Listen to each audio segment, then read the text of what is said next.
As the story began, a young boy found himself lost in the forest, where he suddenly ran into a terrifying monster. Terrified, he tried to fight back, but he was so scared he couldn't even move.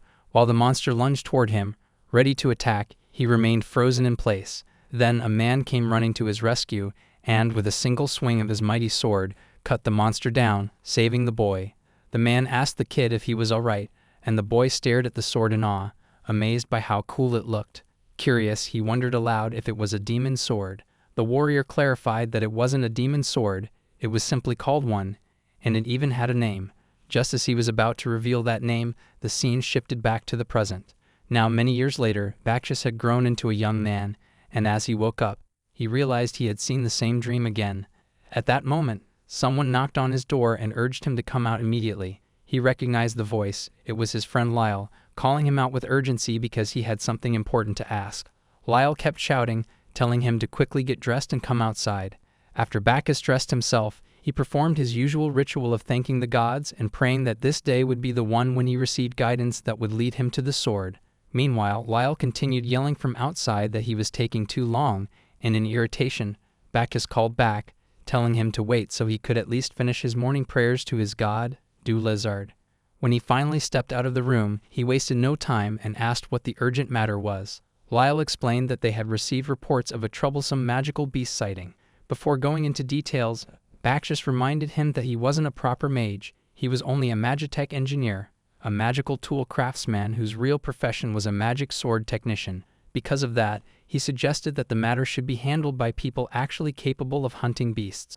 While saying so, he also pointed out that Lyle was the guild master of the town. Lyle agreed that this was the logical choice. However, the guild was currently short on veterans. When Bakshas asked if there were any promising rookies, Lyle admitted that one person came to mind, but he wasn't confident about assigning this case to him because there had already been casualties, and even a child had gotten caught up in the incident. Hearing that the monster was targeting kids, Bakshas speculated that it must be the type of beast that normally never appeared around that region. There was one creature that matched that description, and coincidentally, he had just dreamt about that very monster before Lyle started pounding on his door. Confidently, he announced that their enemy this time had to be the door-knocking demon, but the guild master immediately halted him, saying that wasn't the case at all. Since that was not the case, Bakshas changed the subject, saying he felt like having a drink and some meat too. Lyle reminded him that he had already drunk a ton with the smithy guys the previous night, and Bakshas added that this was exactly why he couldn't get up in the morning. That hangover was something he had never experienced before. Lyle brushed it off, saying he was exaggerating, but Bakshas insisted he was serious and mentioned that he was thoroughly enjoying his second run at life. Lyle completely rejected the idea of a second life, saying that if he truly had one, he wouldn't be living like a useless loafer and would actually live seriously. Bakshas attempted to argue that he was living seriously. Moving on, Lyle brought up Bakshas' strange obsession with magic swords. In response, Bakshas explained that ever since he was a kid, it had been his dream to create a magic sword equal to a divine sword. However, Lyle pointed out that despite calling it his dream, Bakshas was making everything except that, and his magic tools didn't even relate to weapons. Bakshas clarified that he needed money to continue funding his research. Lyle argued that people aiming for something like that usually turned into passionate fanatics who devoted themselves entirely to their objective, but Bakshas was nothing like them. Bakshas simply replied that anyone who obsessed over making only the divine sword was second-rate because it wasn't something to spend an entire lifetime on. According to him, a divine sword was something one should pour all accumulated knowledge into, not blindly chase forever. Lyle claimed he was just saying that to hide what a slacker he was, but Bakshas insisted he was simply enjoying life to the fullest, including his free time. The guild master then asked if he could at least mass-produce the magic tool bracelets instead, and Bakshas told him outright that it was a stupid question. Those bracelets were holy relics, just like divine swords, a manifestation of a god's miracle, and with current human technology, reproducing them was completely impossible. Lyle was disappointed to hear that because those bracelets were incredibly useful, able to store items inside them. In ancient times, they were treated as everyday objects, and quite a few had been unearthed on the continent. However, nobles and merchants now monopolized them, and without connections, no one could get their hands on one. With that out of the way, Bakshas was finally ready to leave. He asked the guild master if they had any idea where the monster's nest was, and Lyle informed him that it was located on the mid-slope of the Amadharma forest. Bakshas knew the place, and since the attack happened only yesterday, he wondered how the information had been organized so quickly. Lyle explained that a girl had rushed in, reporting that her friend had been kidnapped. Everything they knew came from her report. The kidnapping happened the previous night, and the girl had been so focused on gathering plants that she stayed out past sundown. Even so, Bakshas wasn't overly worried since Amadharma wasn't considered a very dangerous area, so he decided to head out. But before leaving, he made one thing absolutely clear to Lyle. He was only doing this because Lyle personally asked. He emphasized again that he was just a magic sword engineer, not a magic swordsman or a magic sword user, simply an engineer who built magic swords. The guild master said he already knew that and told him to hurry up and go, while Bakshas continued rambling that odd job tasks like this were only side work for him, and he would never take on designated requests unless it was a special situation like this one. With that said, Bakshas headed out, and before long, he reached the mid-slope of the Amadharma forest. He remembered that the brat-eating rabbit native to this area was extremely cunning and timid. It hid its tracks as much as possible, moved mostly at night when it was easier to stay concealed, and only attacked prey it could fit into its cheek pouch in a single bite. Anything it captured was taken back to its nest, left untouched for a while, and then eaten, since the creature had the habit of not feeding until it was nearly starving. Knowing this, Bakshas understood he had to hurry before things became more complicated. Just then, he spotted a little girl hiding behind a tree and spying on him. He told her to go home, saying he didn't need unnecessary bait, and warned her that even if she were kidnapped right in front of him, he wouldn't save her. If she still insisted on following him, then whatever happened would be entirely her responsibility. She stayed completely silent as he continued deeper into the forest. Meanwhile, hunger began creeping up on him. The fruit water in his canteen wasn't nearly enough to satisfy his stomach. What he really wanted was rich flavored meat with stir-fried vegetables. Just imagining it made him even hungrier. Then he noticed that the girl was still trailing behind him. Although it irritated him, he understood he had to keep an eye on her and protect her if anything happened. Eventually, he located the monster's hideout. Judging by the size of the burrow, the creature was capable of kidnapping adults as well, not just children. Using his sword, he launched an attack on the burrow entrance to lure the beast out. It worked. The giant rabbit emerged to check the disturbance. Bakshas quickly used magic to create dozens of fish in the sky, and when they fell, they shattered into shards that surrounded the area, forming a prison-like barrier with the rabbit trapped inside along with him. With no escape route left for the monster, he charged forward to finish it fast. The rabbit tried to retaliate, but it was too slow. Bakshas leaped into the air and, with a single swing of his sword, sliced its head clean off. Once the brat-eating rabbit was defeated, he released the spell, and all the crystal-like shards dissolved back into water. He then called out to the girl who had been following him, pointing out that she should be the one to call for her friend, since hearing her voice would be far more reassuring than a stranger's. The girl finally stepped out, and Bakshas acknowledged that although he didn't appreciate her constant tailing, she was smart enough to stay still during the battle and understood her place, which he considered a positive point. With that, the two of them entered the cave. Inside, they found another little girl, the one who had been kidnapped. Her friend immediately rushed to her side. Bakshas, however, got momentarily distracted when he noticed Karaj birds inside as well and grew excited at the thought of cooking them, having heard that their thighs tasted incredible when fried. As for the rescued girl, he reassured her that there was nothing to worry about. She was only weakened and would be completely fine after some rest. If she wanted to recover even faster, they could simply stick a healing honey drop in her mouth, or something of the sort. With that done, his mission was finally complete, and he headed back home. Exhausted, he found himself craving fried chicken, but he had no energy left to make something like that. All he had in the fridge were some fake bean sprouts, bell peppers, and cabbage, so he decided to make do with whatever was available. As he began cooking, he moved with surprising elegance. To finish the dish, he took out a jar filled with a special mixed spice he had made himself. The ingredients were different from those on Earth, yet the flavor was incredibly close to Cajun spice. He poured the mixture over the food and prepared a spice steak made from Karoj chicken. He sat down, offered a prayer to the gods of food and drink, and began eating. With just one bite, he was completely blown away by how unbelievably good the dish tasted. Later that night, heavy rain poured down endlessly. In the middle of the storm, a woman walked through the streets, completely drenched. She looked exhausted, barely able to move, and eventually collapsed onto the ground. At that moment, Bakshas returned from drinking. He stopped and stared, wondering why such a gorgeous woman was lying in front of his house. The next morning she woke up in his bed, looking around with no idea where she was. The room felt cold, and she assumed it must be the home of the person who had helped her after she collapsed on the street. But then she noticed she was wearing a man's shirt and trousers. The realization flustered her instantly. Her mind jumped to what he might have done while changing her clothes, though she tried calming herself, reminding herself that undressing someone was often part of medical treatment. There was no need to panic, even if the person helping her had been a man. While she was trying to steady her thoughts, a knock on the door startled her. It was Bacchus, asking if she was awake yet. She considered that since he had taken care of her and hadn't kidnapped her or acted suspicious, he might be a decent person. Still, she chose to remain cautious. She replied that she had just woken up and allowed him to enter, noting that despite his slightly intimidating tone, he at least knew proper manners, knocking before coming in and all. When he stepped inside, she instinctively took a defensive posture on the bed. He, however, placed a cup of water beside her with no ill intent. She observed him carefully, his unkempt black hair, scruffy beard, and dark crimson eyes that held a sharp, intelligent glimmer. He apologized for having laid someone of her status on such a filthy bed, and she reassured him that there was nothing to worry about since she was the one who had been helped. He then asked if she was hungry. He mentioned that she might not like the food commoners usually ate, but he encouraged her to at least put something in her stomach.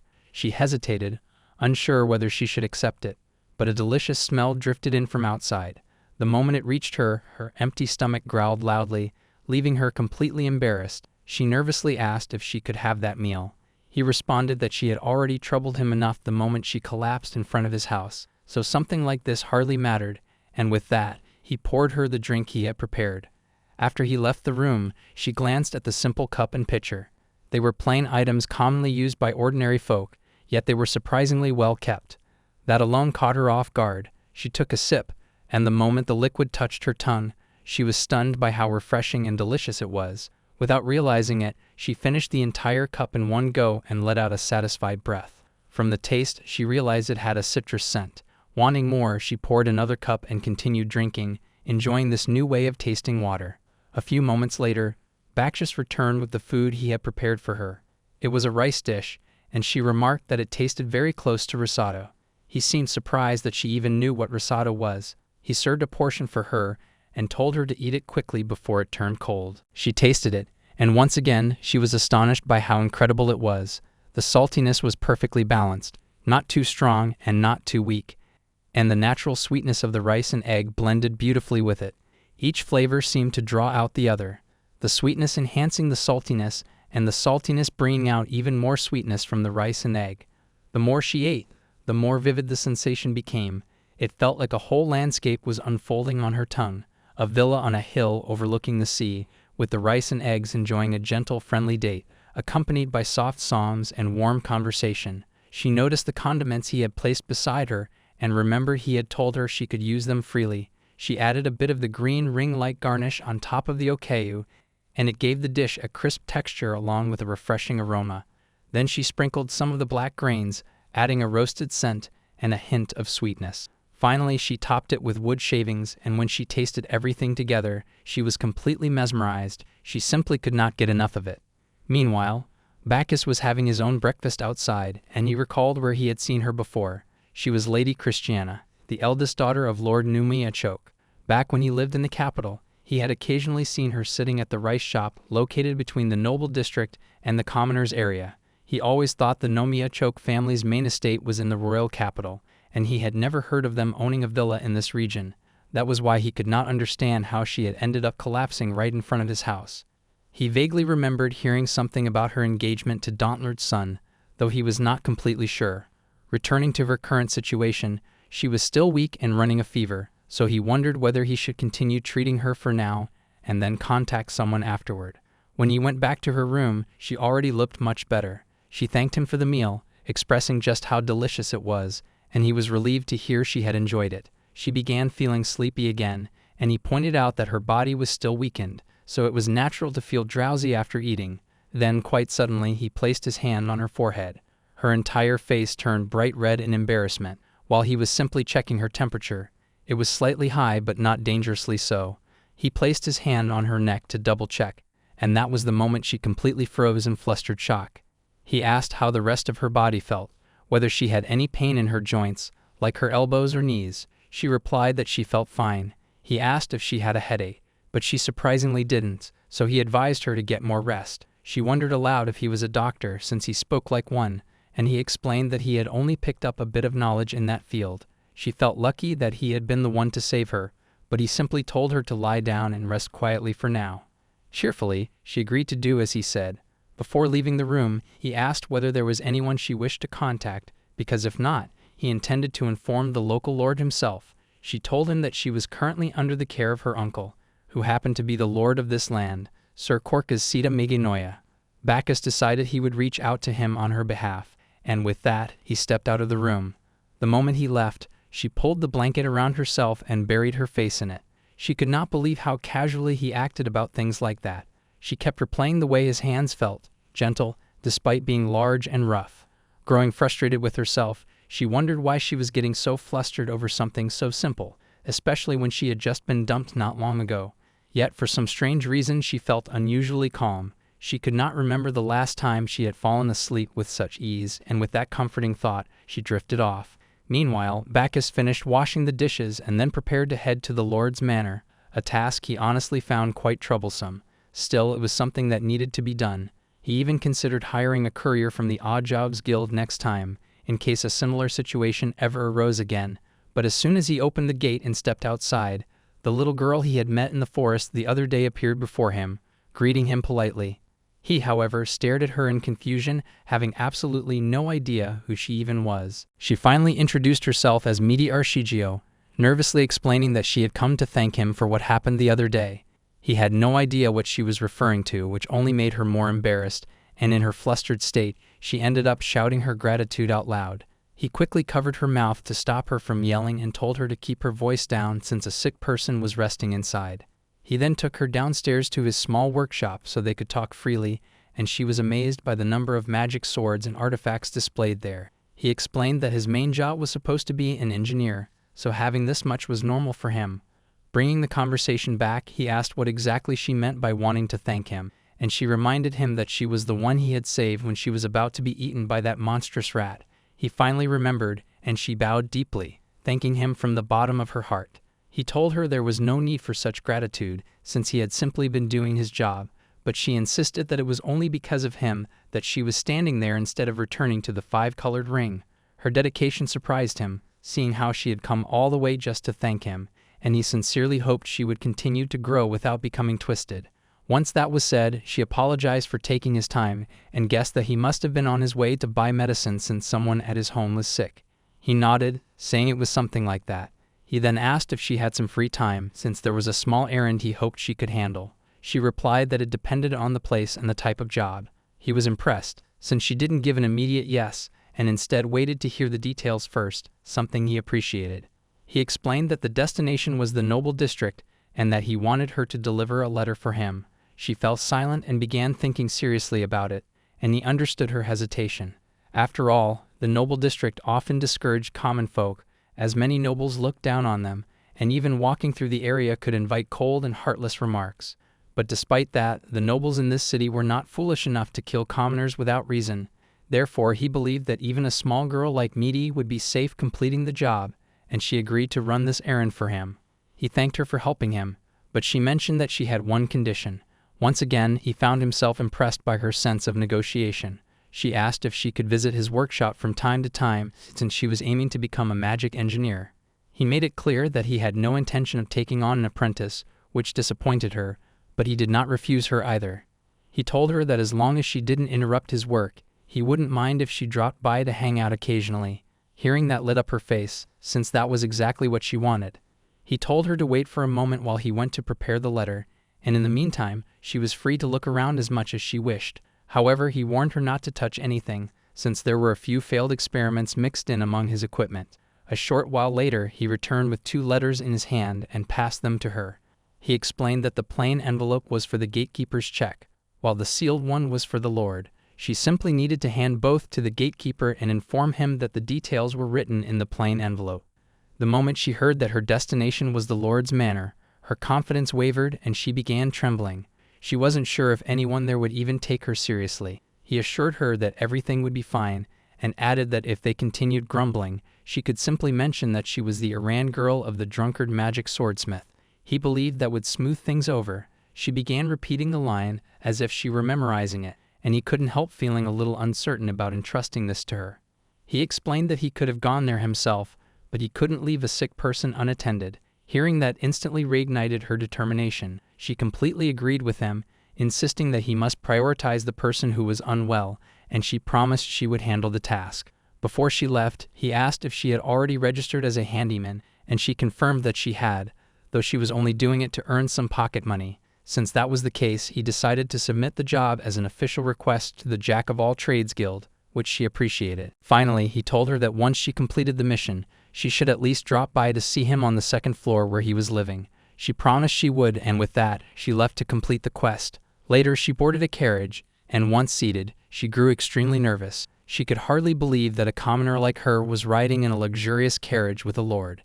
It turned out to be none other than Lord Caucus Sita Miginoya himself, and he thanked her for going out of her way to deliver the letters. Timidly, she expressed how honored she was to meet him, and mentioned that she was only doing this because Bakshas had asked her to. Caucus replied that the very fact he entrusted her with this task meant she was trusted to some degree, which was significant because he knew Bakshas would never hand over a letter like this to someone he didn't rely on. Sitting across from them was the Lord's butler, Holthus Late Holman, who asked the Lord if they were truly certain they could trust that man. Caucus responded by asking if the butler had ever met Bakshas. Holthus admitted he had not, though he had often heard about him from Caucus's stories. Caucus explained once again that he and Bakshas had come to know each other back when both lived in the royal capital. He remembered Bakshas as an excellent magic engineer and a skilled sorcerer, and he himself had once worked with Bakshas on a job in the capital. That was the part Holthus found hard to grasp, since he struggled to imagine many situations where a commoner sorcerer would have reason to interact with someone of noble standing. Caucus told them he was under obligation to keep the details of that job confidential, but he did share one thing: the person who brought Bakshas along, and who had been secretly poking his nose into the matter, was none other than Prince Metis. Hearing that left both Meaty and the butler completely bewildered.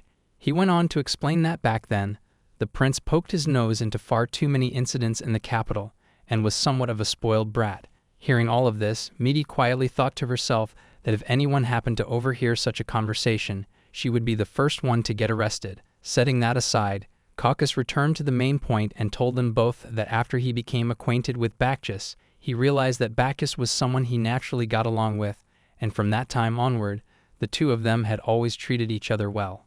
Even so, there was one thing Meaty still couldn't understand, so she asked why she was being allowed to ride in the same carriage as a noble like him. Caucus replied that this was simply something Bakshas would have anticipated. Since the quest she had taken was a direct request from Bakshas, he already knew that once she finished, she would be returning to report back to him, and because Caucus himself was heading to Bakshas's workshop, taking her along would save him the trouble of waiting for her arrival. She still didn't seem convinced by that explanation, and the butler pointed out that her confusion was entirely reasonable. In fact, her way of thinking could be considered more correct. However, he also knew his master better than anyone, and once Caucus started speaking like this, he tended to lose all sense of reason, something that annoyed the butler as well. Eventually, the three of them returned to Bakshas's place. Meaty knocked on the door, informing him that she had completed her mission and that the clients had arrived. Bakshas opened the door and greeted Caucus, who was relieved to see that he hadn't changed at all, and he thanked him for taking care of the matter this time. Bakshas replied that it was nothing to worry about, since he considered it no different from looking after some stray he had picked up. As soon as he said that, Holthus felt slightly offended by how casually he spoke. Caucus noticed this and told him that if small remarks like these bothered him, he wouldn't survive long here, because the man standing before him was faster in mind and speech than half the nobles. Bakshas always spoke far too casually, and it had simply become his habit. Holthus understood and immediately bowed, apologizing for his rudeness even though they had only just met. Bakshas then welcomed all of them inside. Caucus warned his butler to be careful since, as always, the house was filled with terrifying magic tools scattered everywhere. These were all items even nobles could rarely obtain, and because every single thing in the house was still under development, none of it had ever reached the public market.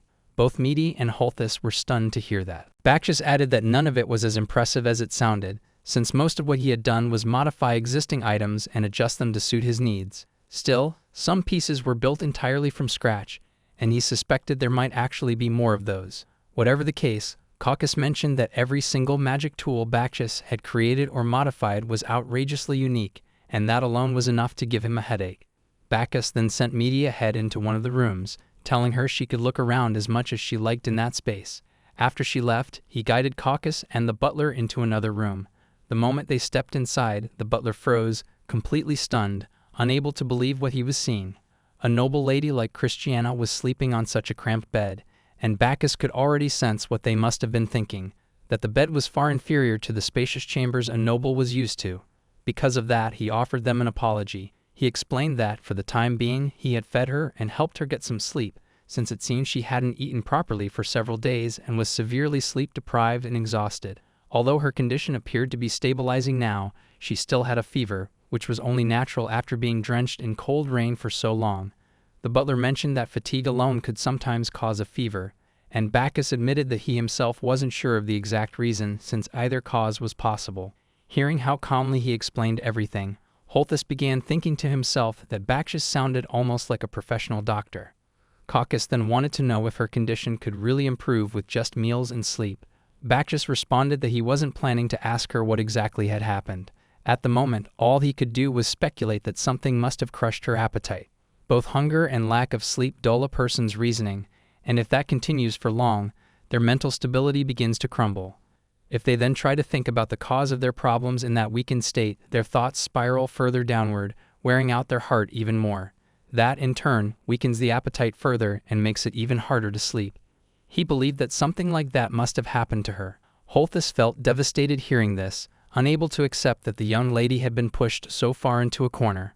Once that was clear, Caucus asked how Bacchus had managed to feed her at all. Bacchus explained that he had simply appealed to her curiosity. The moment he realized that the girl who had collapsed in front of his home was the young lady of the Numia family, he assumed she must be fond of rice dishes. Curious, the butler asked if Bacchus had known her before, and Bacchus shared that back when he lived in the royal capital. One of his favorite rice restaurants was also one of hers. He had never spoken to her, but he had known her from a distance. From experience, he knew that people who love rice dishes find it impossible to resist discovering new ones. By coincidence, he had a good recipe suited for someone unwell, and from there, everything came down to presentation, something that would spark her interest, so he added a small twist that would make her want to taste it. Still, Caucus questioned how Bacchus could be sure she would even eat it. Bacchus admitted that he couldn't be sure. He simply took a chance.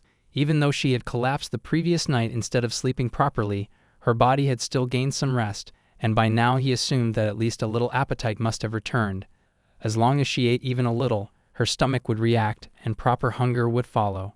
Once that hunger was satisfied, her body would naturally begin demanding sleep. All she needed to do was follow that rhythm, and that was why she was finally getting proper rest now. That was the condition she was currently in. Holthus felt deeply sorry for her, realizing she must have been living like a specter these past few days. Just then, Bacchus extended his hand toward Christiana. The butler questioned what he was trying to do, but Caucus stopped him, signaling him to stay back. Bacchus began incanting and cast a spell on her. Caucus asked if he had used a spell to make her fall into an even deeper sleep, and Bacchus confirmed that he had, explaining that it would be easier to carry her that way. He then lifted her gently into his arms, which clearly unsettled Holthus. The butler tried to speak up, but once again Caucus stopped him, assuring him that Bacchus' intentions were sincere. There was no deeper meaning in the way he held her. It was simply part of his commoner's code of conduct. Bacchus then asked if he could take her to the carriage, and Caucus granted him permission. Meanwhile, the butler slowly began realizing that commoners did not seem to avoid physical contact with the opposite gender to the same degree nobles did.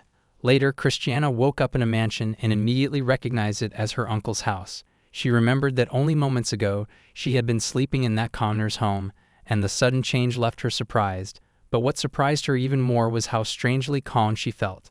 The emotions that had poured down on her like a bleak night rain had now lifted to something no worse than an overcast sky. Her mind felt unusually clear, and although her body was still a little feverish, the heavy reluctance to move had vanished. She had no idea what had suddenly changed. At that moment, someone knocked on her door. It was one of the maids, who was relieved to see her awake. The maid asked how she was feeling, and Christiana replied that she felt much better. Her head and body felt light. Hearing that, the maid expressed her happiness and mentioned that the person who had saved her was said to be a skilled healer. That left Christiana puzzled, because the person who helped her certainly did not look like a healer, and if he truly were one, he would never worship the child god of iron, Dronzer, as his chief deity. The maid then explained that according to the old sayings, filling the stomach also fills the heart, and resting the body through sleep brings ease to both mind and heart. She guessed that Christiana's condition must have improved because she had eaten and rested at the physician's place. Christiana asked if the maid knew who that person was, but the maid apologized, saying she had no information at all. However, she mentioned that the man was said to be a friend of her uncle's and suggested that Christiana should visit him. Christiana agreed, even though her heart still felt a little heavy. The worst of it had passed, and because of that, she truly wanted to thank him.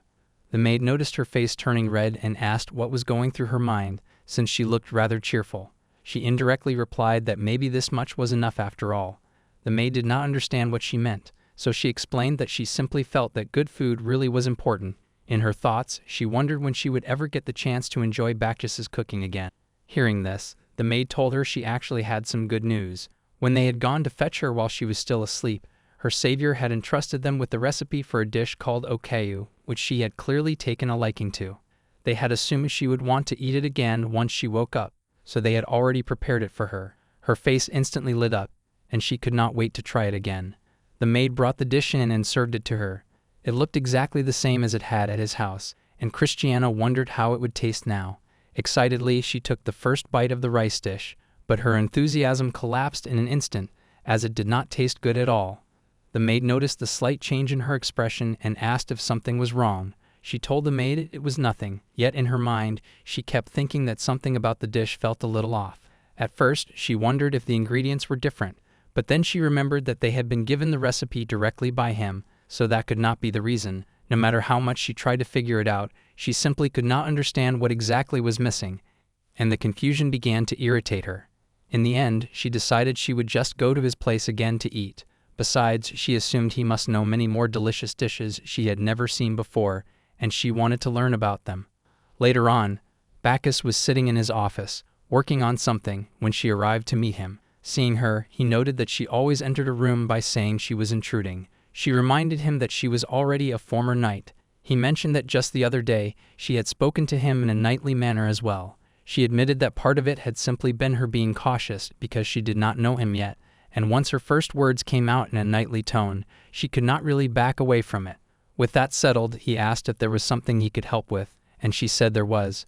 But before anything else, she explained that she was not Christiana at that moment. Instead, she was Chris Lutulcia, who had decided to run an all-purpose shop under that name. With that clarification, she told him that the reason she had come was to thank him for what he had done for her. He finally introduced himself to her as well and commented that even though he called himself a magic sword engineer, at least in name, people these days treated him more like a handyman or a cook who could do anything. At this point, he had begun to question that himself. Even so, he respected the sincerity she was showing by going out of her way just to thank him. As he said that, he recalled Meaty, who had also gone out of her way to thank him the other day, and he wondered if the girls in this town were always this dutiful. He also pointed out that she seemed quite refreshed today and asked if her troubles had settled down. She honestly told him that such things would take time to get over, but she had now realized that clinging to them would only make things worse. He was happy to hear that. It was around noon, and he began to take his leave, but then he noticed her simply staring at him with a smile. He asked if something was wrong, and she told him that the rice dish he had made for her had been truly delicious. The cook at her place had tried to recreate it, but it ended up being just one step off from the real thing. Realizing where the conversation was heading, he asked if she had truly come there only to thank him. She started acting cute and finally admitted that she just could not forget the taste of the porridge he had made. He had already suspected something like that.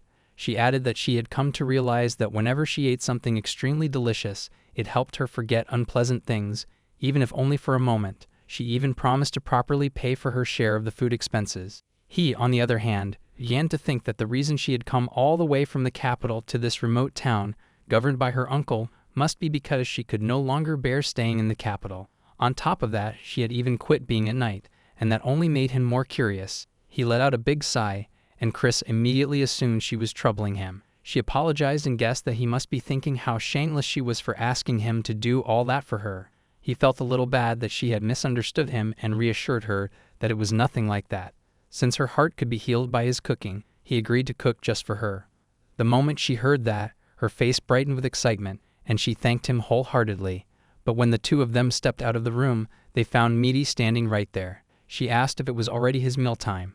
He recalled that she had mentioned coming today to observe a few things, but he had completely forgotten. He asked her if she had eaten yet, and she said she had not. So he turned to Chris and asked if it would be all right with her if another person joined them at the table. Chris did not mind it at all. Besides, it was his dining table, so it was only natural for him to decide whatever was convenient. He then invited Meaty to come along as long as she did not mind a man's cooking. And while they were at it, he also offered to show her the cooking magic tool he had modified for himself. The moment he mentioned the magic tool, her face lit up so brightly that it practically blinded him, and she immediately accepted the offer. As he led both women toward his apartment, he thought to himself that his luck with women had taken a strange turn ever since he arrived here, though he still could not tell if it was improving or getting worse. In any case, he did not dwell too much on it, and decided to start by making some pizza toast with thinly sliced dill. When the two ladies entered his apartment, he told them they were free to sit wherever they liked, or, if they preferred, they could watch him use the cooking magic tool as long as they did not get in his way. He began by chopping noino, which, aside from its distorted shape, was essentially the same as an onion, and like an onion, it attacked the tear ducts, making his eyes water. Still, he stayed focused and refused to be thrown off by something like that. Next, he chopped the rosatsuba, which resembled basil, and afterward, he finally chopped a small amount of chilraga. He mixed all the chopped vegetables with his homemade ketchup, made from otomat, and with that, the pizza sauce was ready. Next, he sliced the rebu repa, cut the sausages, and thinly sliced the slightly thick, oval-shaped bale. He then spread the freshly prepared pizza sauce over it. Watching him work so skillfully, Chris commented that he seemed quite proficient at cooking, and he explained that it was more of a hobby for him. Meaty took a closer look at the stove and pointed out that it had some strange holes in it. He simply told her that she would understand what those were soon enough, since he would be using them later. She could not wait to find out more. After that, he took out 2 jars from his fridge, and Meaty asked if it was cheese. He clarified that it was grated cheese, and mentioned that one of the jars had been specially imported from the gourmet kingdom across the sea. Chris recalled hearing that obtaining ingredients or recipes from that kingdom cost a considerable amount. He agreed, adding that while it was expensive, having the right connections made things much easier. She then asked what the other jar contained. He seemed pleased by the question, admitting that he had actually been wanting to talk about it. She instantly realized this would turn into one of those topics she should not have brought up. He explained that the second jar contained mozzarella cheese that he had carefully handmade himself. They wondered whether he had gone through the trouble of fermenting it at home, but he corrected that this particular fresh cheese was made without fermentation. He described how he gathered the materials, like obtaining milk from a river-dwelling water buffalo, and somehow managed to create the dish. Chris remembered hearing that the river-dwelling water buffalo was a bovine-type monster known for its aggressive nature, so she asked how he managed to milk it, and more importantly, whether monster milk was even safe to drink. He addressed her concerns, explaining that the milk of the river-dwelling water buffalo was indeed drinkable. Its flavor was similar to the juice of the kirimu fruit, but carried a unique sweetness and richness. He acknowledged that bovine-type magical beasts were often violent, but this particular species was actually gentle. Female bovine-type magical beasts accumulated milk even without young ones, and if too much milk built up, they would get sick. To avoid that, they offered their milk to their own herd's young, or even the young of another herd. The two ladies were surprised, having never known any of this, and were impressed that he was knowledgeable not only about magic and magical tools, but also about magical beasts. He continued, explaining that when river-dwelling water buffaloes had no young to give milk to, they surfaced from the river and rubbed their milk against rocks or trees to release it. However, that method was painful, so they sometimes even tried to get non-kins to drink it. He said that this situation was called the sweet spot, and when Chris asked what he meant by that, he explained that it referred to the moment when their swollen, tight udders needed to be squeezed. Hearing that, both girls felt slightly uncomfortable, since it was their first time hearing such details. In settlements where people and water buffaloes lived together, milk was considered a precious source of nutrition. Once the buffaloes realized humans could gently milk them, they sought out humans whenever they felt too full, wanting to avoid the pain of using rocks and trees.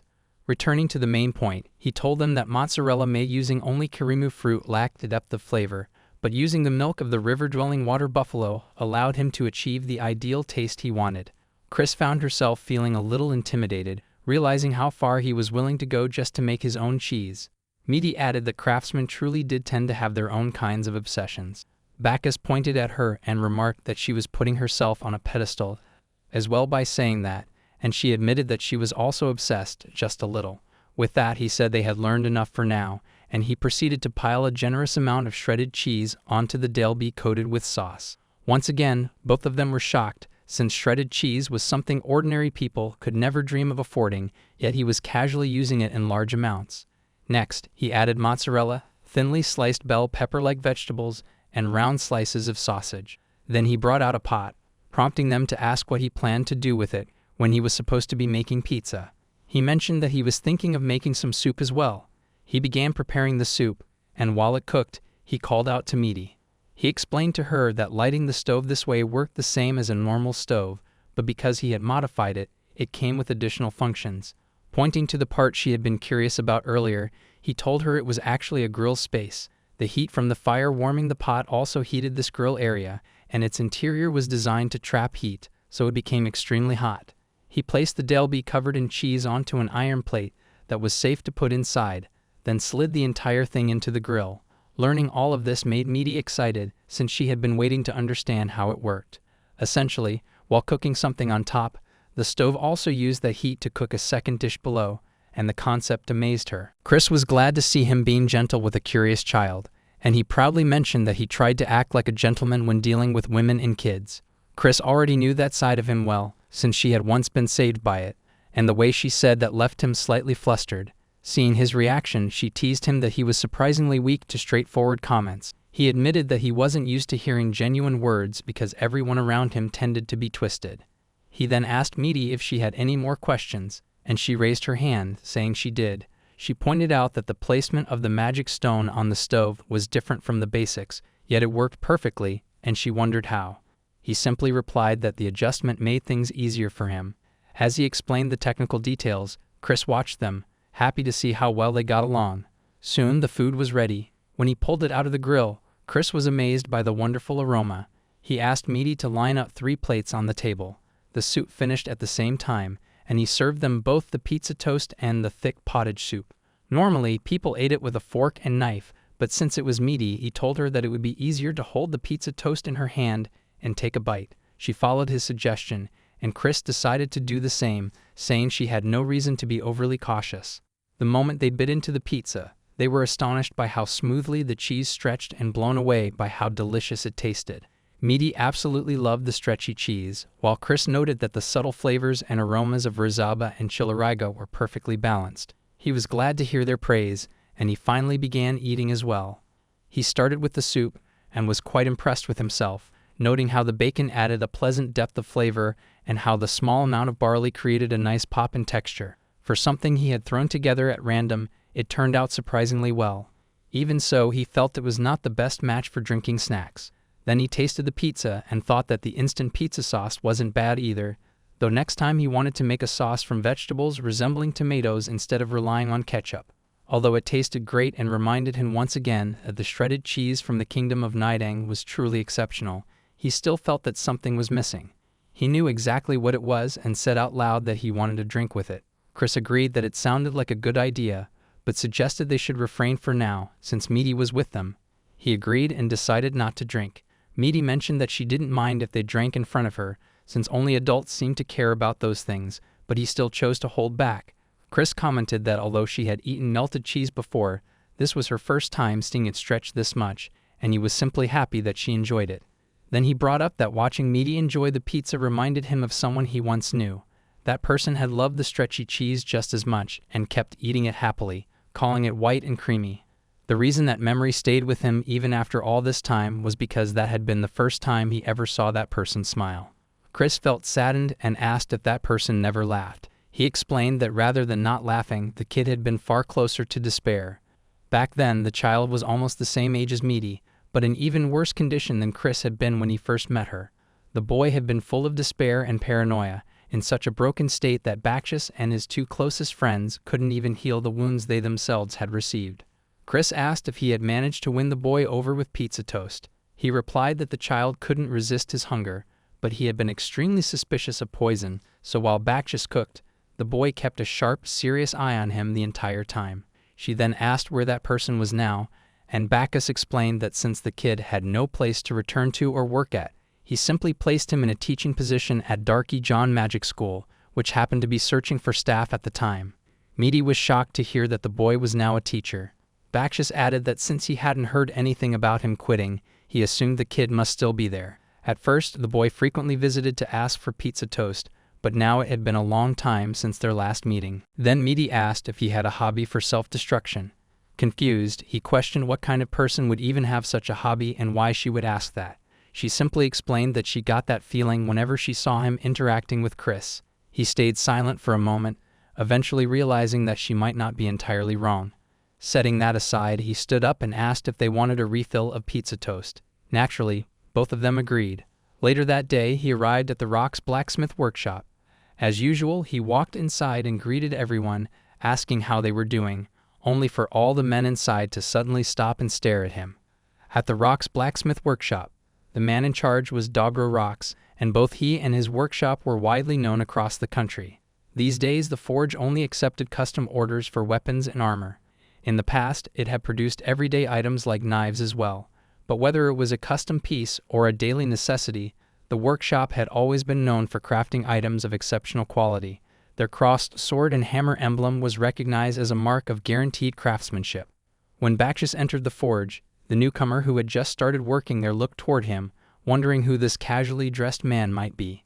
Bacchus asked Dobro if he could borrow a small corner of the workshop, and Dobro allowed it, since that was part of their existing agreement. With that permission, Bacchus went ahead and occupied his usual space, leaving the newcomer confused. The newcomer asked his coworker who the man was, and his colleague explained that his name was Bacchus, a magical tool craftsman and a magic sword engineer. In simpler terms, he was also the boss's drinking companion. He had once asked Dobro if he could borrow a corner of the forge, and judging by the situation, the boss had agreed in exchange for something worthwhile. Although the newcomer didn't know much about magic sword engineers, he mentioned that he had always assumed they operated their own forges. His colleague agreed that this was a common misunderstanding. Magic sword engineers usually embedded magic gemstones into completed or nearly completed weapons. Since their main expertise lay in engraving spells, they typically left the forging of the blade to professional blacksmiths. That was why many of them didn't maintain their own forge. However, Bacchus was different. He was deeply obsessed with crafting the blade himself. Shocked, the newcomer asked if that meant Bacchus could also forge a sword. His colleague confirmed that Bacchus certainly could. Not only that, his forging techniques were unique, to the point that even the boss couldn't replicate them. Still, watching him work was always educational. The colleague advised the newcomer to simply observe from a distance and avoid getting in Bacchus's way, since both Bacchus and Dobro didn't mind if others watched. So the newcomer watched closely as Bacchus began forging his sword. He was surprised to see the unusual methods, especially the way Bacchus enhanced his physical abilities with magic while working. Then Bacchus used another magic spell to carve letters into the blade, a technique the newcomer had never witnessed before. His movements were as skilled and refined as those of a master craftsman. Dobro was watching as well, and seeing how far Bacchus had mastered his craft, while still pursuing his work as a magical tool maker, left Dobro with no room for jealousy anymore. Bacchus, however, mentioned that he still felt far from his ideal. Dobro remarked that the reason was simply because Bacchus's ideals were far too high. He had been trying to create a magic sword that could stand beside the divine sword he had seen in his childhood, and accomplishing something like that would naturally be incredibly difficult. Bacchus remembered the moment he first saw that divine blade as vividly as if it had happened yesterday, and even now, he still dreamed about it occasionally. What he hadn't expected back then was that becoming capable of crafting such a sword would require studying magic as well as magic engineering. But seeing the dedication Bacchus put into learning all of it, Dobro could clearly tell how serious he was about creating a true divine sword. Bacchus mentioned that he was not joking at all, and that he wanted to finish his final work with this piece. Dobro then asked what the rent for the day would be, and Bacchus told him it would be mislager. The boss would never refuse alcohol, but he had already grown used to mislager, so it no longer excited him. Bacchus then added that he shouldn't jump to conclusions, because this time, the bottle he brought was straight from the Tishpart monastery. Dobro was stunned to hear that. Bakshas further explained that this was the same bottle said to be a ledger worthy of being enjoyed at the end of one's life. If Dobro didn't want it, Bakshas said he could return it, but Dobro immediately stopped him, saying there was no way he would reject something like that. Bakshas informed him that he had only brought one bottle, and the boss told him that even a single bottle of that was far too valuable compared to the small space he used. Bakshas added that he didn't care how much space he was given, because ultimately, all of it was just for his own satisfaction. Since he was fine with it, Dobro didn't argue. With that settled, Bakshas requested that things quiet down for a while, as he needed to focus, and Dobro agreed. Bakshas began working on his sword, while Dobro observed him carefully. Several other workers, including the newcomer, continued watching as well, impressed by his methods. Dobro commented that Bakshas's approach was extremely efficient, since combining magic with color techniques greatly sped up the process.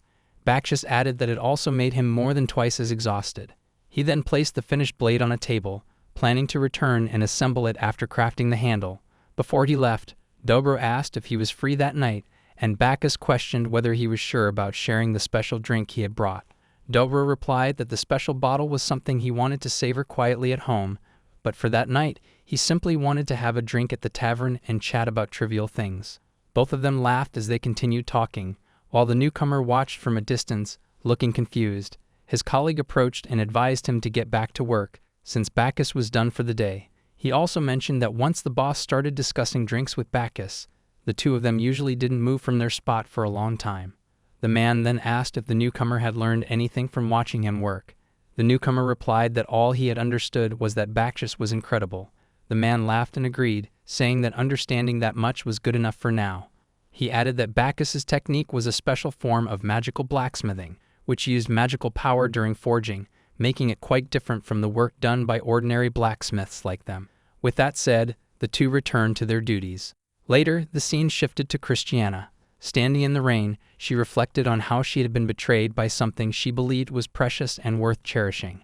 She had always been interested in swords, but she eventually developed another strong interest and became too absorbed in it.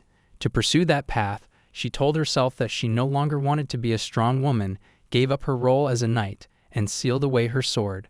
At first, she had truly enjoyed it, but now she felt as if she had nothing left for herself, and she wondered where everything had gone wrong. Suddenly, she woke up, realizing it had all been a dream. Even so, she understood that despite thinking she had moved on, she was still holding on to those lingering feelings. Still, she lifted her head, reminding herself that whenever moments like this struck, she simply needed to eat something delicious. Meanwhile, at the Dagi John Magic School where Midi studied, she sat in her classroom completely absorbed in her thoughts. One of her friends approached and questioned why she was smiling that way. But Midi wasn't just smiling, she was actually drooling, unable to stop thinking about the pizza toast she had eaten at Bakshas's place and how unbelievably good it had tasted. Seeing that expression, even her friend was left stunned. Her friend Luna had begun to worry about her, pointing out that she was starting to look a little dangerous. That comment instantly pulled Midi out of her imagination. Luna asked why she had been acting so strangely the entire day, and once again, with that aroused look on her face, Midi explained that she had an incredible experience yesterday with an amazing magical tool, one that was gooey and stretchy. Hearing this, Luna smacked her on the head again to snap her out of her odd daydreams, reminding her that whenever she drifted off like that, the boys around them started staring, so she needed to calm down. Even so, Midi could not stop thinking about it. And about all the latest magically enhanced furniture too. Those items had been modified to be unbelievably convenient, and then there were the colorful magical gemstones and the magic swords crafted from them as well. She knew it would be improper of her, but she still could not help wanting to ask him if she could have that pizza toast once more. Meanwhile, Luna remembered the time she had accidentally wandered into the children's restricted section of a bookstore earlier.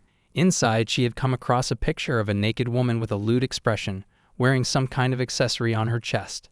That made her wonder if Midi had also been made to wear some kind of slave-style decoration, so she directly asked whether Midi was being made to wear a peculiar accessory-type magical tool.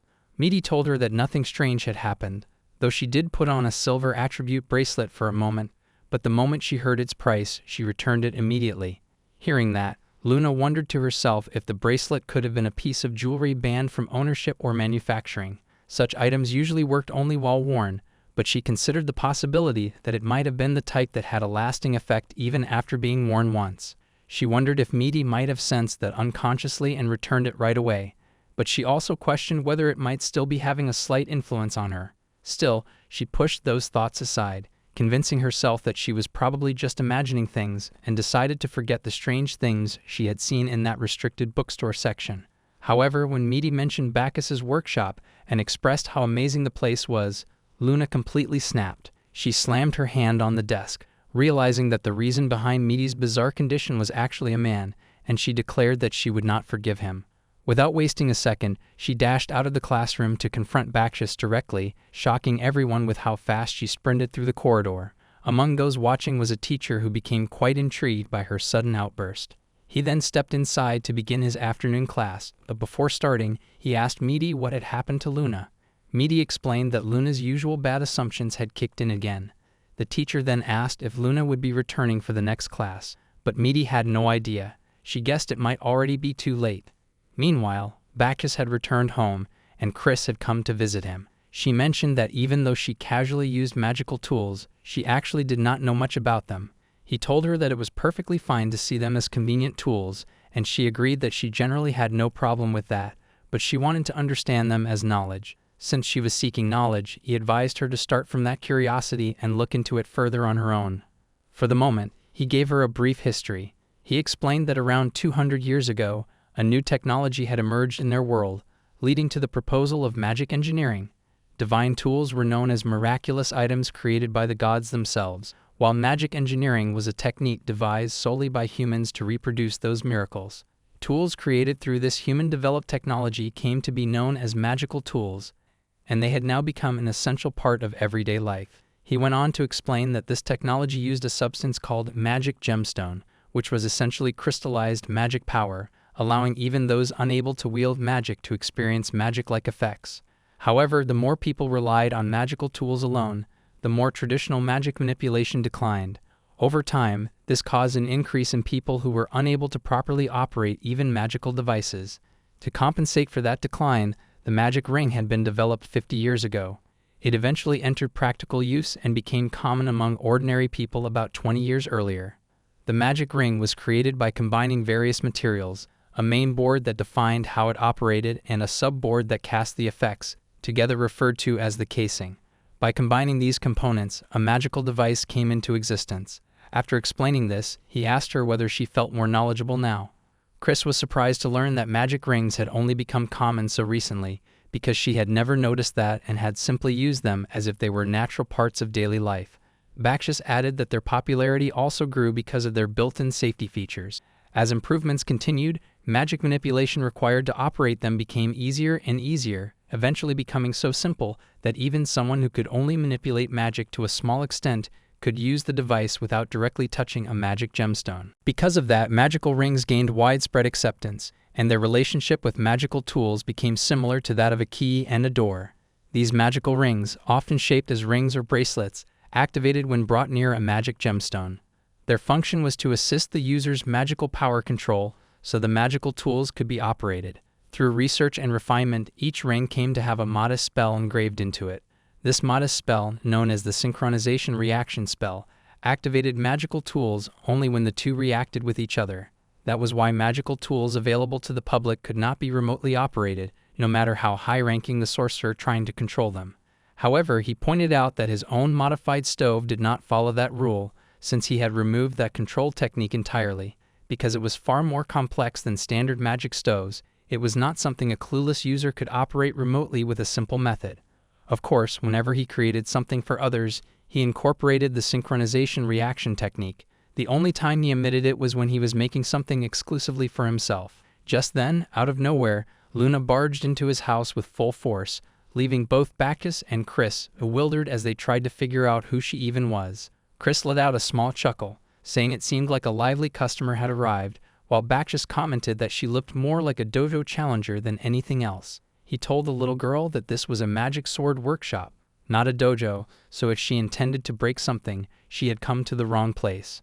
Luna shot back that she knew exactly where she was and had come there with a purpose, but Bacchus did not even listen to her properly. He simply replied that the only things in his place that could be torn were misprinted blueprints or those auspicious flyers that ended up in his mailbox. Hearing that only made Luna even more irritated. He added that even though there was no sign outside, this was clearly a workshop, prompting her to snap that she did not need a sign to know that.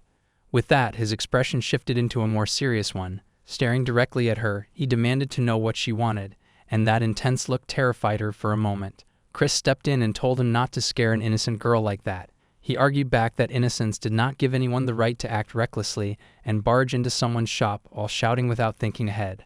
Turning his attention back to Luna, he asked whether she had calmed down, and if she had, he genuinely wanted to know why she had come all the way there. Luna blurted out that it was about her friend, and she was convinced he had done something strange to her. Chris guessed that the friend she was talking about must be Meaty, and Bacchus agreed that seemed likely, but he honestly could not recall doing anything odd to her, and neither could Chris. Still, Chris admitted she was not entirely sure, since something might have happened in the moments she was not looking. Bacchus pointed out that she was hardly ever away from him anyway. Luna explained that Meaty had been muttering to herself about something white and gooey, and then accidentally said it out loud, causing all the boys in their class to stare at them. Bacchus could not believe how foolish the two girls sounded, and Chris also admitted that phrased like that, it really did sound like something weird had happened to Meaty. At that point, he realized Chris was just as clueless as Luna.